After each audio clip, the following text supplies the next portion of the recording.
Hello friends, welcome. My name is Kelsey Ann. I make motherhood and homemaking videos on this channel. I am currently a mama to a 17-month-old boy, and I thought it would be interesting to just sit down with you guys and kind of look back at some of the expectations I had going into being a first-time parent, and then how that's kind of panned out, what that's looking like up until this point. So, expectation number one, if I'm doing everything right to care for my baby's needs, my baby won't cry. So the reality is that babies cry, and that's okay. Crying is how babies communicate when they need anything in the world. And so sometimes it's actually really hard to figure out what their needs are. You can have them fed and rested and their diaper changed and they're still upset, and it's just hard to know why sometimes. That's something that I struggled with, is I just really grew discouraged by that, and I blamed myself. I felt like I was a bad mom for having a baby that cried, and that isn't something that I should have been telling myself, because it's not true. God gave me that baby for a reason, and he knew that I was the mama for that baby. And so as far as taking care of my son Malachi, in those moments that I just would really grow discouraged when he was crying, and I was trying to hold him and to rock him and just to care for him in every way I knew how, and he just wouldn't be comforted, just having the knowledge that it's okay and it's only for a season really would help to be a good reminder for me, so that I wouldn't grow overly discouraged or stressed in those moments. Expectation number two was that sleep would be harder post-baby. And if you've ever been pregnant before, then you probably have heard someone tell you, enjoy your sleep while you have it, because it's gonna go away once baby comes. And while that's partially true, what I found to be the reality was that hitting the third trimester, I really struggled with sleep. I struggled to get good sleep. When I did sleep, it was always filled with a lot of dreams. It was restless. It was really hard to get comfortable. You have this big belly that I'm worried about, and sometimes my brain was just running with so many different things, and the reality is it was just really hard to sleep and to sleep comfortably. So then when I had my newborn, yes, I did have less sleep. That is true. I was getting up to nurse him, at least in the beginning, every couple hours or so. But it was better sleep is what I found in between those times where I was getting up to nurse him or care for him. The quality of my sleep improved after Malachi was born. That was just something that was unexpected, but it was kind of nice, because as I was in my third trimester and getting ready to have this baby, I'm just thinking, I'm already not sleeping well, and I'm going into something where I'm going to be sleep deprived. But I was able to find the sleep that I needed and get the sleep that I needed once he was born. And that was a huge blessing for sure. Expectation number three was that breastfeeding would happen naturally. I understood that I wouldn't necessarily be able to nurse. Some women can't. And so I didn't want to assume that would be the case. But I figured that if I was able to nurse, if my body was able to do that, I didn't have any issues, then that experience of nursing my baby for the first time would just be very natural and beautiful and just happen the way that it's supposed to. And the reality is, my son needed a little help figuring things out. He didn't know what he was doing. I didn't really know what I was doing. And this is despite the fact that I had a lot of knowledge, a lot of book knowledge regarding breastfeeding. I'd read up on it, I had studied it. I know what it's supposed to look like and the benefits of breastfeeding. And so it was something right from the start that I wanted to do, but that didn't change the fact that in the moment when my son was trying to learn how to latch and he couldn't figure it out, it just wasn't this perfect natural process.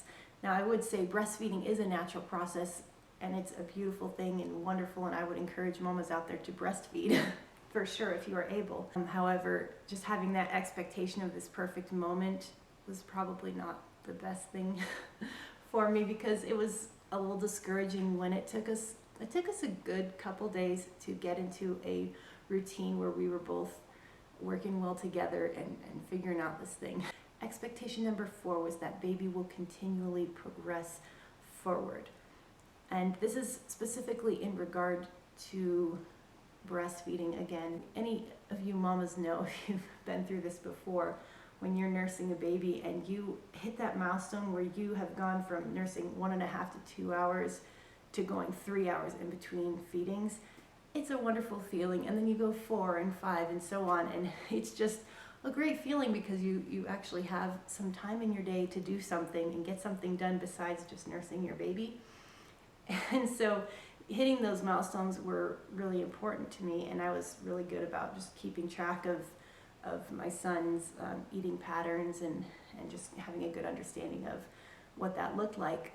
However, anytime, I found this to be true even up till now, anytime before he hit a progression with nursing and just developmentally in his growth, leading up to that point was usually the hardest times as far as his fussiness and neediness and nursing more often. So he would actually go backwards. And so that's just, the reality that I would forewarn up and coming mamas out there. For every 1 step forward, there's usually 2 steps back. And it often comes right before that progression, that milestone. So don't let that get you too discouraged, because like I said, even up until this point, I found that to be true with different, not in regards to breastfeeding, but different milestones that I've encountered and that my son has gone through. It always is tougher right before that time. And so just having that knowledge that in the moment when you're kind of getting discouraged, you just feel like you're not moving forward, you're only moving backward, and you're really struggling with a fussy baby, it's usually a sign that things are just about to get better. And each moment is just a season, and just remembering that was really helpful to me in those moments.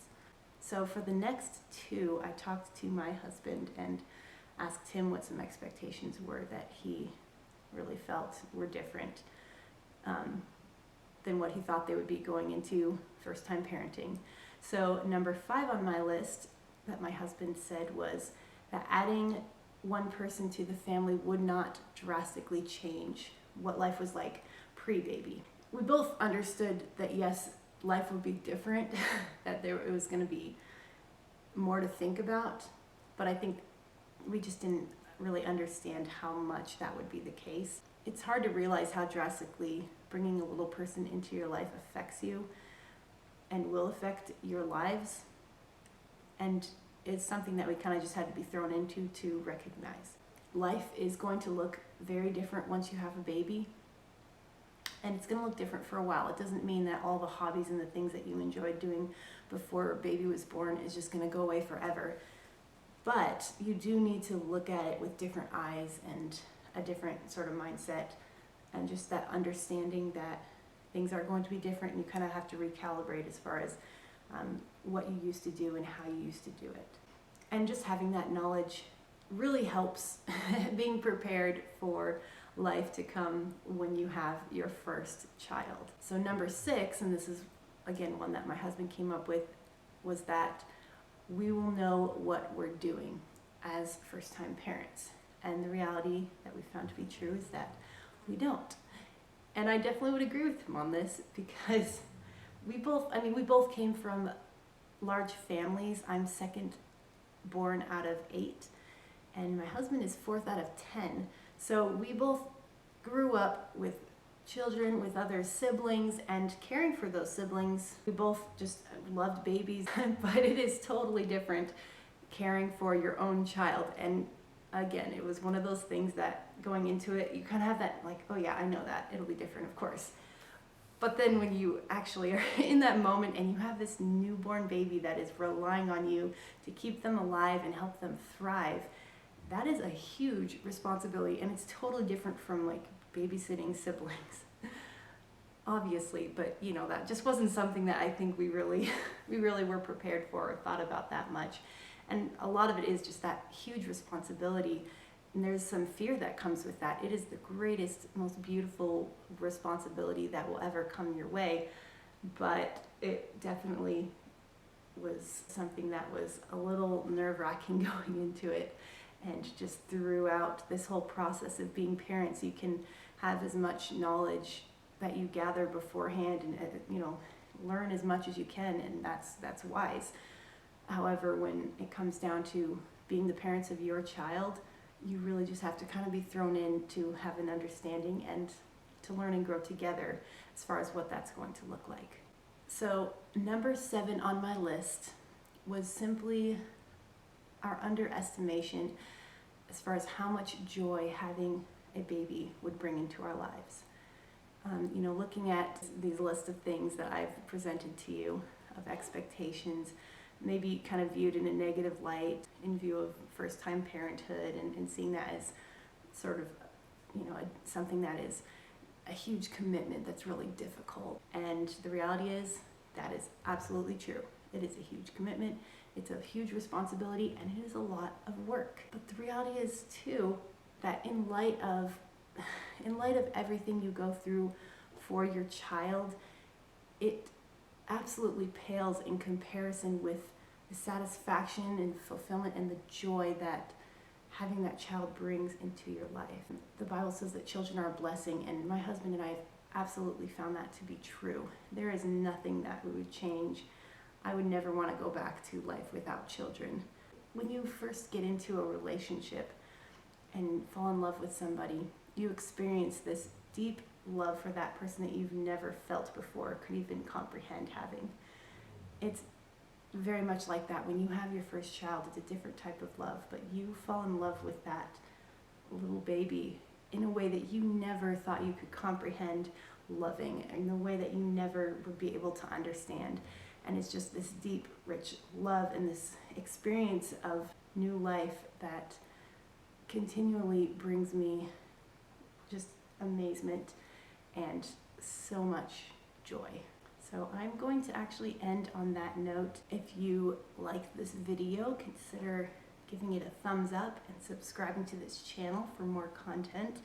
I would be really curious too to get some comments from you all as far as if you already have kids, what expectations you had that you felt like were different coming out of it, and if you agree with any of the ones on my list. I would just be very curious to hear what you all think, and I look forward to seeing you all in the next video.